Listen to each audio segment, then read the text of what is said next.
It may be hard to believe, but more than half of the adults in the United States do not have a will or trust in place, especially with as many celebrities who've died with their estates a mess.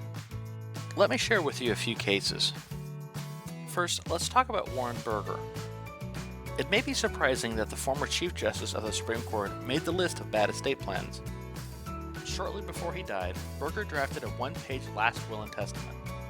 This will was rife with misspellings and typos, but more importantly, it did not give his executors the proper powers to manage his estate. This error resulted in his children losing out on approximately $450,000 in estate tax. An estate lawyer could have easily prevented this with proper planning. And do you remember Michael Jackson's estate problems? Jackson left behind a trust to care for his family and manage his estate, but his will did not transfer his assets properly. This led to a very public probate proceeding that revealed many dealings Jackson wished to keep private. Proper planning could have ensured Jackson's estate had avoided probate and thus stayed private. Bob Marley did not create a last will and testament due to religious reasons, and the legal battles continue 35 years later. The Jamaican laws of intestacy gave his spouse a 55% share of Marley's assets, with the other 45% being split between his 12 children. Legal issues concerning his likeness, music library, and other issues have been fought between family, bandmates, and even accountants and lawyers. I'm sure you can imagine how improper planning could lead to legal fees that would eat up a smaller estate. More recently, Prince, although surrounded by lawyers, apparently did not have a will in place when he died. Who controls his music library, not to mention his fortune, is now the subject of dispute. The tax liability for failing to plan is estimated to exceed $300 million.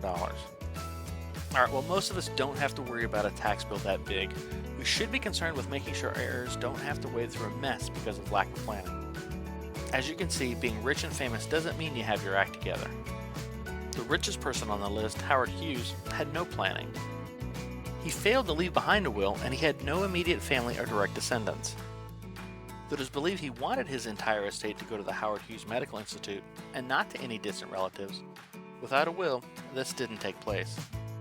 Eventually, 34 years later, the estate was split between the Medical Institute and approximately 200 other family members. In fact, one of the professors I had in law school had worked for a law firm while he was younger. That law firm's job was to find all the unknown heirs of Howard Hughes. Apparently, the shot at Howard Hughes' fortune really brought out quite a bit of characters.